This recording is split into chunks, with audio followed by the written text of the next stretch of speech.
اللي في الصورة قدامكم ده اسمه أحمد صابر من محافظة الإسكندرية وتحديدا من منطقة المنظرة. أحمد اتقتل غدر على إيد صاحب عمره، صاحبه اللي كان بيساعده عشان خاطر كان هيبقى عريس الأيام اللي جاية دي، ولكن كل ده كان بسبب مش مستدعي ولا مستاهل إن هو يحصل فيه كده. إيه اللي حصل؟ يلا بينا عشان أحكي لك التفاصيل الكاملة في أصل الجريمة.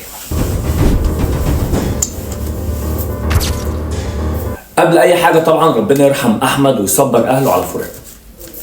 احمد من كام يوم كده كان بيساعد صاحبه اللي هو اسمه عبد الرحمن اللي قدامكم ظاهر في الصوره ده، عبد الرحمن وشهرته الليمبي. المفروض ان هو كان هيبقى عريس كمان كام يوم. للاسف الشديد حصل مشاده كلاميه ما بين عبد الرحمن وهم طبعا بيطلعوا العفش بتاعه وواحد كمان صاحبهم اسمه حسن. ففضل يتكلم معاه وكانوا يمسكوا ببعض. طبعا احمد اتدخل على اساس ان هو يحل الموضوع، وعشان خاطر طبعا في عشم ان انت يعني صاحبي وصاحب عمري يعني الموضوع منتهي، يعني هتقبل لي. المهم عبد الرحمن ما عجبوش الكلام. انت ما تحطش نفسك. قال لا يا عم اعتبرني انا مكانه. قال له انت مكانه؟ الله. قام جاي مطلع السكينه وفرزها في رقبته على طول. طبعا وقع على الارض طبعا والناس كلها اتلمت. اخدوا يعني احمد بسرعه عشان يطلع بيه على المستشفى، وكل دوت والسكينه كانت في رقبته. للاسف الشديد قبل ما يوصل كان احمد بيتشاهد، وقبل ما يدخل باب المستشفى كان قلبه وقف وتوفى.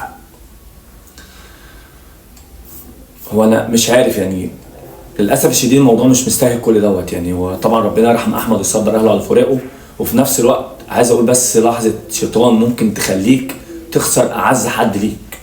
يعني هو كان صاحب عمره وكان بيساعده ونقل معاه العفش بتاعه اللي هو الخشب والحاجات دي، وكان خلاص بيجهز له عشان خاطر فرحه قريب. كان ذنبه ايه ان هو يحصل له كده؟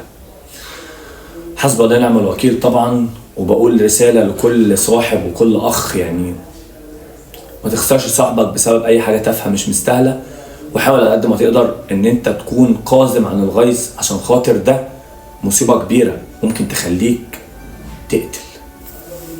سلام وربنا يرحمك يا احمد ويرجع لك حقك.